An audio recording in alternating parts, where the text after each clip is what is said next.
Bueno, vamos a la segunda hora de clase del día de hoy. Vamos a ver estos 3 puntos muy importantes, los cuales debemos de tener y tomar muy en cuenta para poder participar de la cena. Oiga, indignidad, discernir y probarse.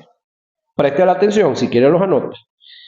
Debemos tomar en cuenta qué es indignidad y por qué se le da y por qué se da la indignidad.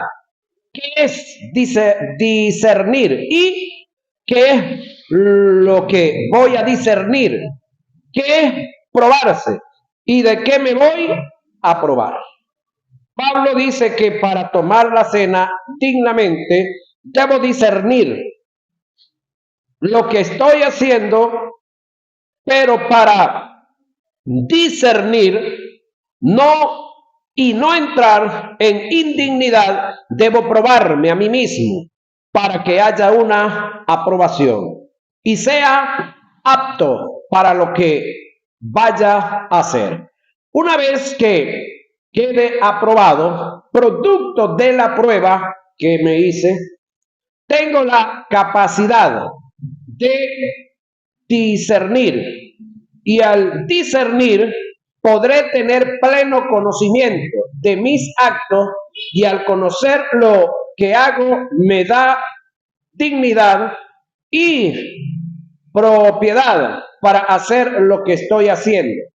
Pasemos a analizar los términos antes mencionados. Vamos a ver qué es discernir. Del griego diacrino, que significa, oiga, separar, hacer diferencia entre una cosa y otra, distinguir, examinar, tener entendimiento. Eso es discernir, tener el entendimiento claro, no entenebrecido. Cada uno de los elementos de la cena encierran un significado que proporcionan unos beneficios en la celebración de la Pascua. En la celebración de la Pascua se tomaba en cuenta 3 elementos: las hierbas amargas, panes sin levadura y el cordero. Cada uno de estos elementos tenían un significado con ciertos valores y propiedades. Cuando los israelitas tomaban la Pascua, ellos tenían que hacer mención al consumir cada uno de estos elementos de los beneficios adquiridos en el día de la expiación.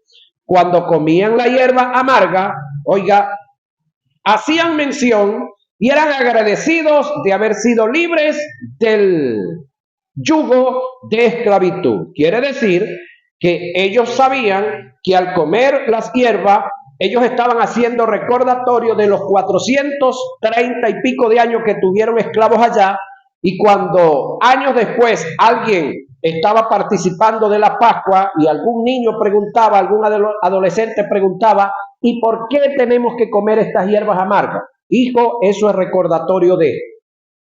Eso es hacerle saber el por qué las cosas. No comer por comer. Sí, tener conciencia, tener razón de. Y entonces el que sabe enseña al que no sabe. Ahora, cuando comían el pan sin levadura, tenían su destino como pueblo, entendían su destino como pueblo separado en consagración para Dios y sacados del medio de un pueblo pagano. Al comer el cordero, eran agradecidos por la prolongación de la vida al ser libres del ángel de la muerte. Todo este acto que los israelitas hicieron sobre los elementos se le llama discernir, es decir, tener conciencia, tener razón, saber el significado de cada cosa. El no hacerlo bajo estas pautas es entrar en indignidad, es decir, comer por comer. En cuanto a la cena, esta se celebra bajo 2 elementos, el pan y el vino.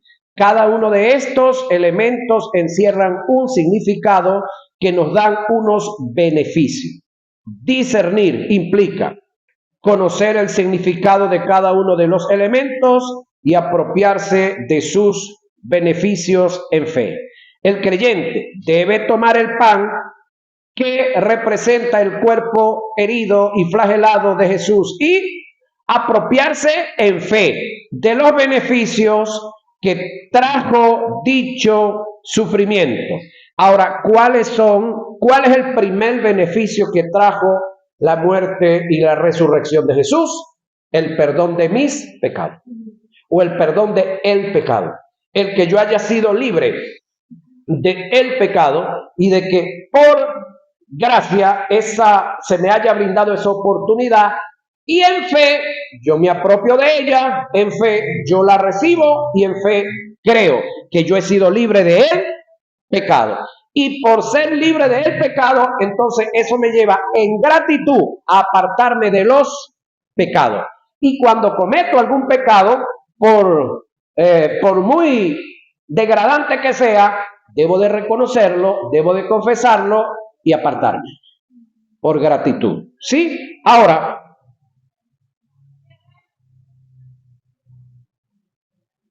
el creyente debe tomar el pan que representa el cuerpo herido y flagelado de Jesús y apropiarse en fe de los beneficios que trajo dicho sufrimiento.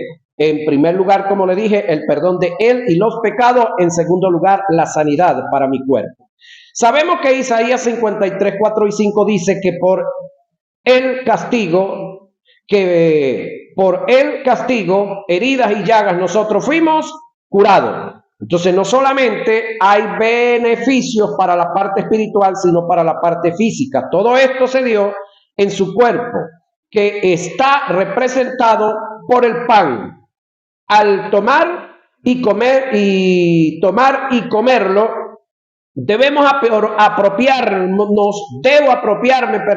de ese beneficio, renunciar a la enfermedad y vivir una vida sana, significando el sacrificio de Jesús o dignificando el sacrificio de Jesús. El tomar el vino que representa la sangre, debo apropiarme de todo lo que representa la justicia que vino producto de la sangre y los beneficios que se dan por la justicia. Por eso es importante conocer todo lo que tenga que ver con la justicia. Es la materia que vamos a ver después de esta, para ser efectivos en el ceremonial de la cena.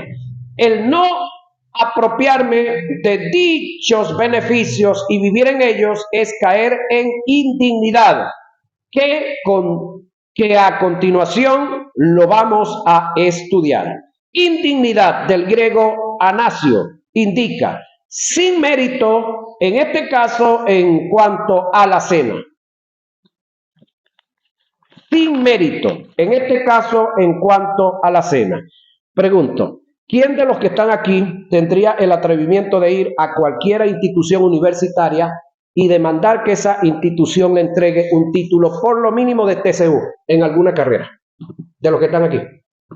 ¿Podría usted ir a cualquier universidad y demandarle a la universidad que le entregue un título universitario por lo mínimo de TCU? No. ¿Por qué razón?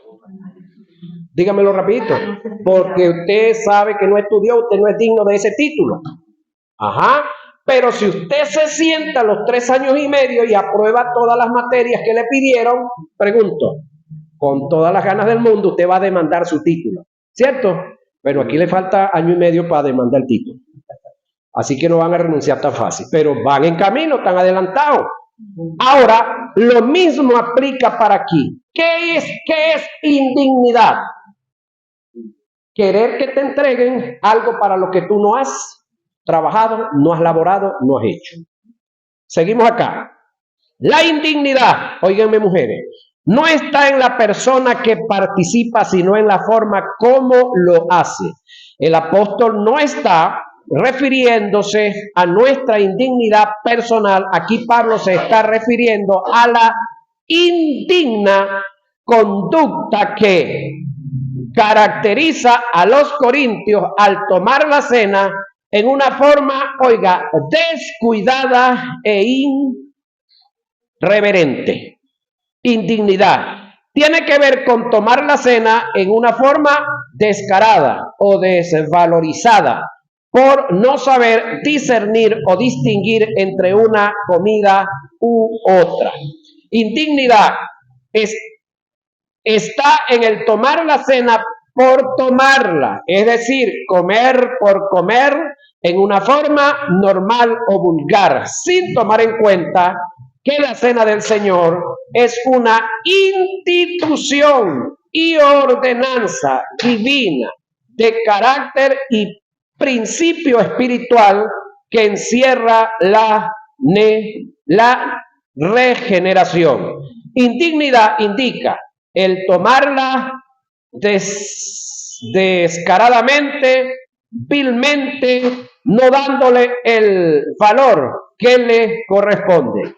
Otro tipo de indignidad sería, después de tomar los elementos y apropiarse de sus beneficios en fe, mantener una conducta que te lleva la contraria a los valores y beneficios de dicha ceremonia.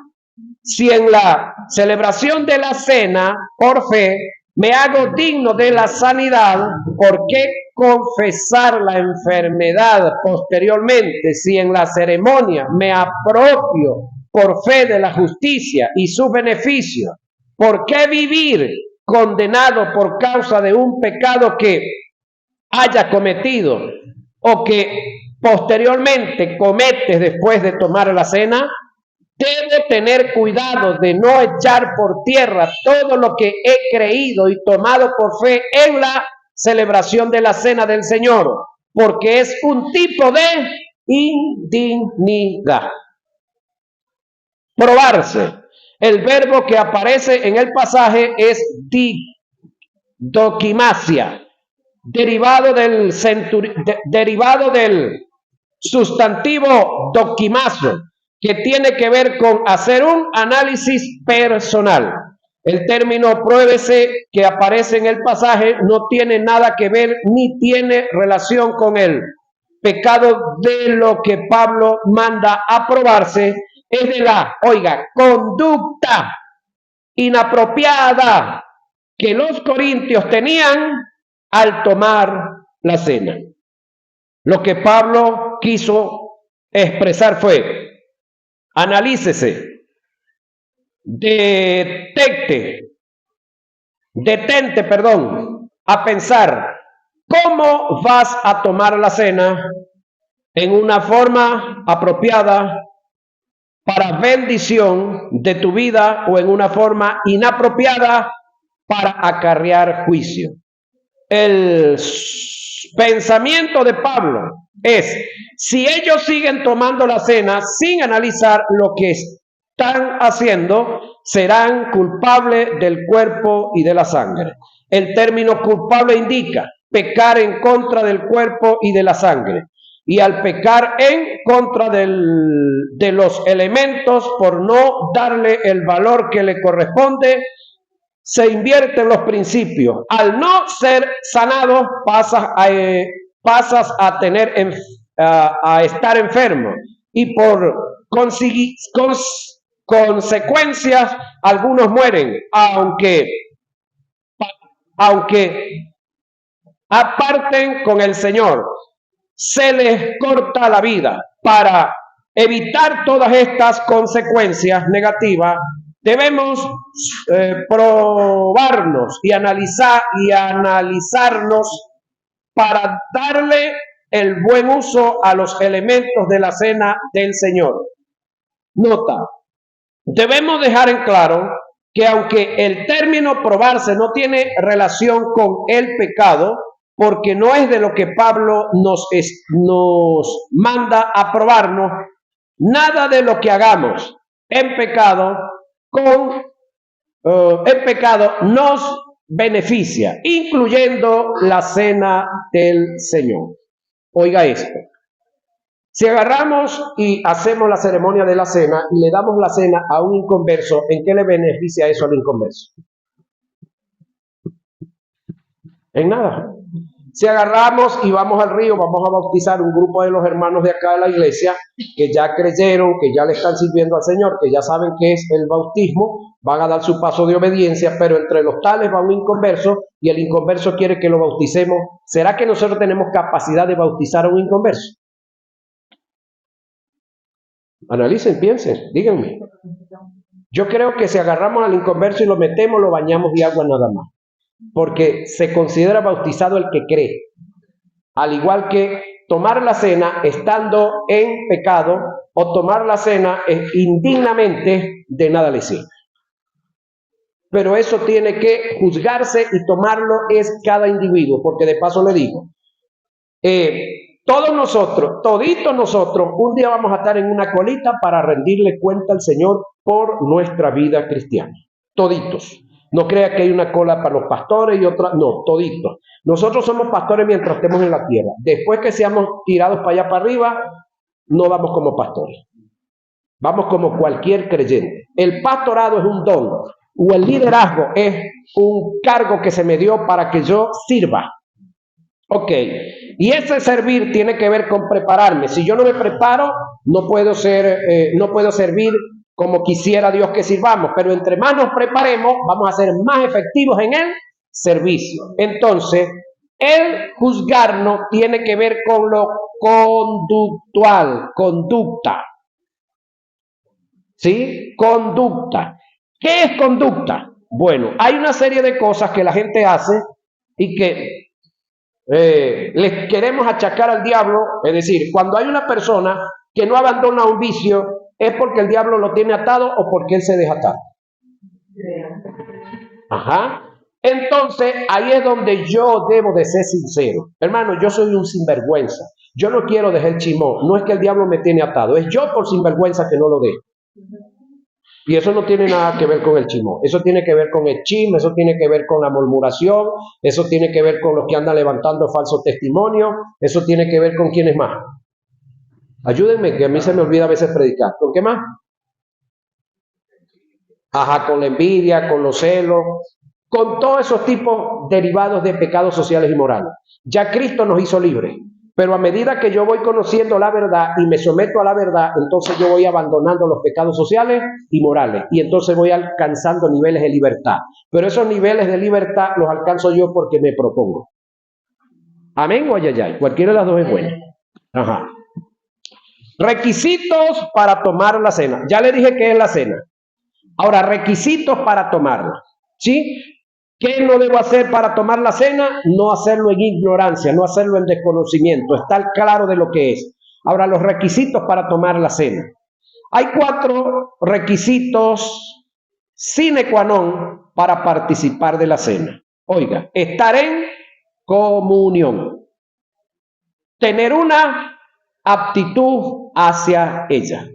Perdón, estar en comunión o tener una aptitud hacia ella.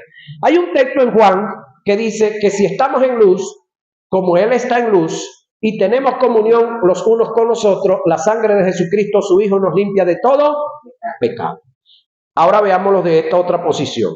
Si estamos en luz, como Él está en luz, es decir, si le entregamos la vida a Jesús, Él nos sacó de las tinieblas, tenemos nuevo nacimiento, nuestro nombre está inscrito en el libro de la vida, ya yo no soy mundo, ya yo soy iglesia, pero no tenemos comunión, o no tengo comunión, los unos con los otros. ¿Usted cree que la sangre de Jesucristo, su Hijo, nos limpia de todo pecado? Aquí hay promesas y hay demandas. ¿Cuál es la primera demanda? Si estamos en luz, como Él está en luz, y tenemos comunión los unos con los otros, la sangre de Jesucristo, su Hijo, nos limpia de todo pecado.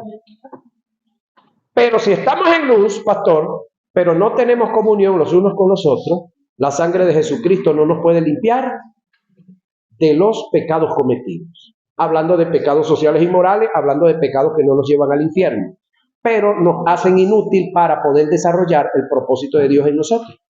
Ahora, escuche esto. Estando en esa condición de pecado, mi salvación está asegurada, sí, sí. Pero los pecados que yo cometa mientras no esté en comunión, mientras yo esté fuera de comunión, los pecados que yo cometa se me van a acumular. No se me van a perdonar. Estamos hablando de pecados sociales y morales.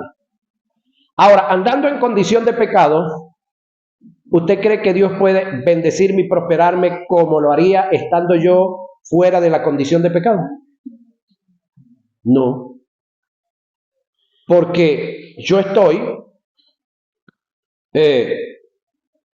negando la eficacia de Dios, porque si yo cometo un pecado, ¿qué es lo que tengo que hacer? Reconocerlo y confesarlo, porque Él está listo, está presto para perdonarlo. Recuerde que Cristo ahorita funge como nuestro abogado. Entonces, como abogado, el abogado está listo para tramitar todo las necesidades que yo tenga frente al fiscal o frente al juez. Entonces, ¿qué necesidad tenemos nosotros de cometer pecado y no reconocerlos para pedir perdón? ¿Es que acaso no hay oportunidad para perdones? Entonces, ¿por qué razón cuando cometemos un pecado no lo reconocemos y no vamos a buscar el perdón? ¿Se lo digo? Por tonto. Se lo digo en criollo, por bolsa, por estúpido. Porque si tenemos, y me disculpa el vulgo, no la obscenidad, me disculpa la palabra del vulgo, pero esto lo digo para sacudirlo. Porque si usted tiene una deuda, escúcheme, y usted tiene un amigo millonario y el amigo millonario se enteró que usted tiene una deuda y le puso toda la plata en la mano y usted se la rechaza, usted es bien bolsillo. Y de paso no le está prestando, él está pagando la deuda que usted tiene. ¿Qué haría usted? No es así. ¿Y por qué aquí frente a los pecados no hacemos lo mismo? ¿Se entiende eso, pastor? Ok. Entonces, ¿por qué si procuramos ser libres socialmente de una deuda social y por qué no procuramos la gran libertad de una deuda en lo moral y en lo, pudiéramos decir, en lo moral y en lo social, que es donde podemos y tenemos capacidad de pecar? Porque en lo espiritual ya nosotros fuimos libres una vez y para siempre. Ahora,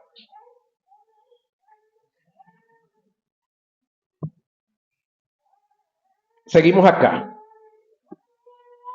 Estar en comunión o tener una aptitud hacia ella.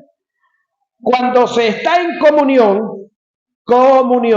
escúcheme, común, unión. Es decir, tú me cuentas a mí todo las partes anímicas, lo que te alegra, lo que entristece, y lo que te alegra y lo que te entristece, porque hay una común unión. Entonces, cuando yo peco, ¿yo me debo sentir bien cuando peco? Entonces, si me siento mal, ¿a quién tengo que irle a decir que me siento mal? ¿Y a pedirle perdón a quién? De una vez. ¿Por qué esperar? ¿Por qué seguir esperando? Reitero, por tonto. Ahora, Pablo en la carta a los Corintios hace una exhortación a los creyentes en cuanto a la vida de santidad, haciéndole entender que nunca podemos participar de la mesa del Señor y de la mesa de los demonios al mismo tiempo. El principio radica en que no hay comunión, entre la luz, estado, y las tinieblas, estado, de modo que se requiere una vida de santidad, dedicación, para tomar la cena y gozar de sus beneficios. Porque yo puedo tomar la cena en pecado, sí la puedo tomar, pero no la debo tomar, porque de nada me va a servir. Eso sería hasta cierto punto como una burla. ¿Sí? Ahora, no podéis beber, la copa del Señor y la copa de los demonios. No podéis participar de la mesa del Señor y la mesa de los demonios. Eso está donde Primera a Corintios 10:21. Pertenecer al cuerpo de Cristo, que indica el nuevo nacimiento, solo los que han nacido de nuevo están autorizados por Dios para tomar la comunión de los santos. Es un derecho que le pertenece es parte de su vida devocional. Reitero, primer punto que nosotros debemos de tener claro para tomar la cena: estar en comunión y tener una aptitud hacia ella. Segundo requisito para tomar la cena: pertenecer al cuerpo de Cristo, que indica el nuevo nacimiento. El ser bautizado no es un requisito para tomar la cena. Voy y aclaro esto. El ser bautizado bíblicamente, teológicamente, no es un requisito para tomar la cena.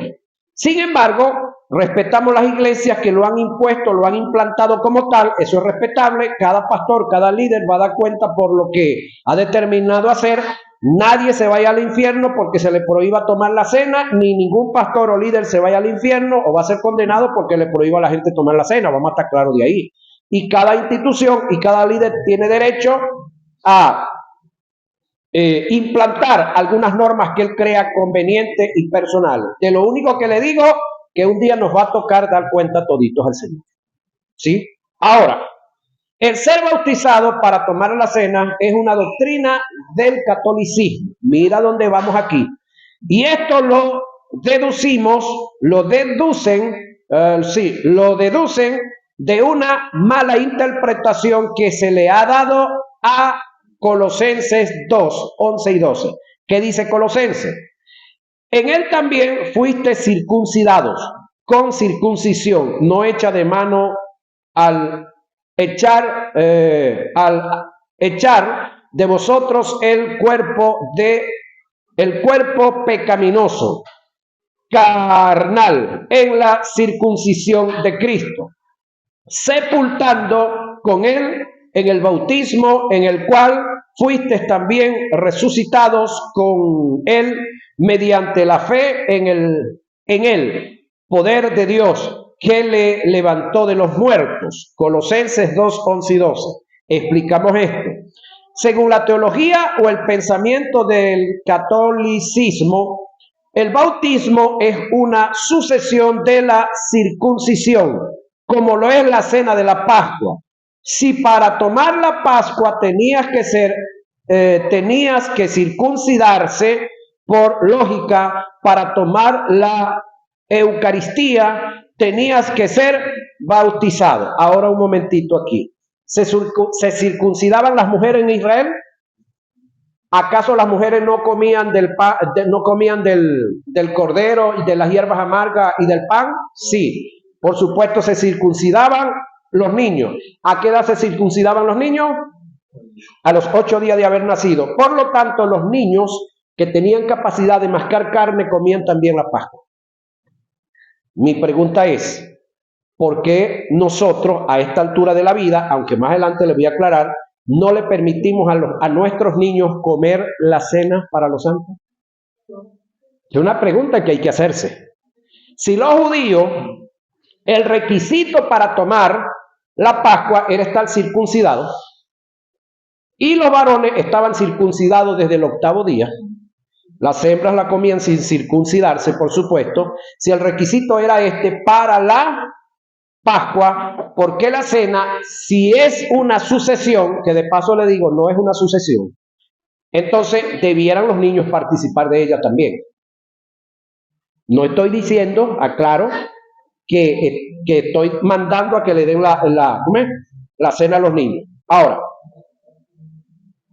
cuando analizamos el pasaje, Pablo no enseña que la circuncisión a la que él hace referencia se trate del nuevo nacimiento en el creyente. Además, el bautismo hace referencia a una manifestación externa, donde el creyente da fe pública de su nacimiento en Jesús. Según este pasaje, para Pablo, lo que vino a sustituir la circuncisión en el Nuevo Testamento, así como la cena sustituyó la Pascua, de modo que no es bíblico ni escritural someter a alguien al bautismo para tomar la cena. Por otra parte, Se ha dado el caso de creyentes que en el momento de su conversión fueron bautizados por el Espíritu Santo, o en este caso hubo manifestaciones del Espíritu Santo. Mi pregunta es, ¿cómo es que estaban preparados para recibir al Espíritu Santo y no están preparados para tomar la cena por el simple hecho de no estar bautizados? Esa es una pregunta que uno debe de hacerse. Acuérdense que aquí estamos estudiando. El otro detalle lo tenemos con el ladrón que estaba ahí con Jesús. Cuando cuando él le dice a Jesús, acuérdate de mí cuando vengas en tu reino, ¿qué fue lo que le dijo Jesús?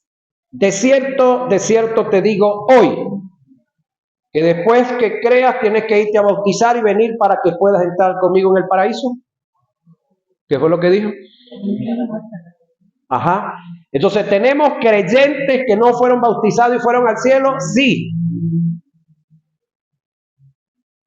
Sí. En este caso, todos sabemos que fue al seno de Abraham y está esperando allá.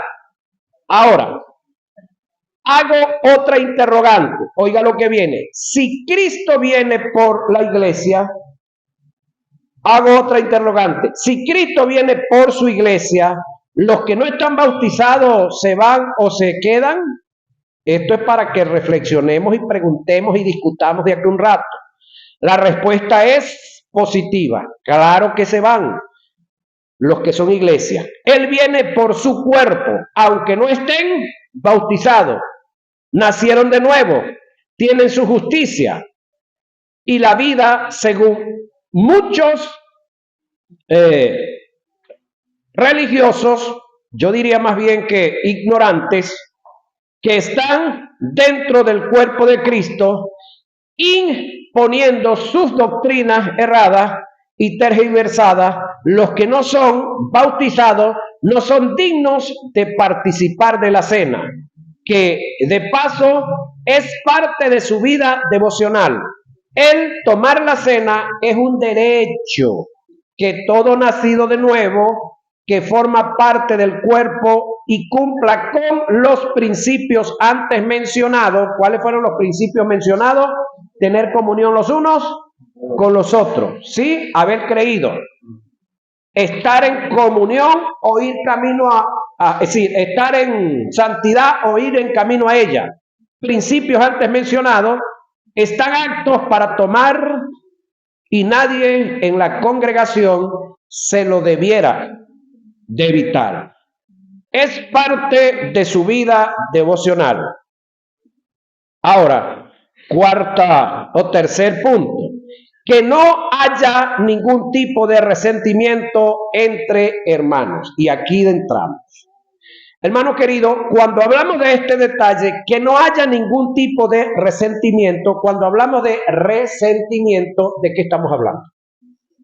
Odio, amargura, falta de perdón, rencor, envidia. Ahora pregunto, ¿será que todos nuestros creyentes cuando van a tomar la cena están libres de esto? Pero si yo me entero que Rafaelito lo vimos echándose una cerveza, pum, lo pongo en disciplina, no lo dejo tomar la cena. Pero la hermana Ramona, que anda de chisme, de cuento en cuento, ¿por qué a ella no la disciplino? ¿Por qué a ella no le suspendo la cena? Alguien dijo que en nuestra iglesia, pastor, se juzgan los pecados del ombligo para abajo, pero los del ombligo para arriba no se juzgan.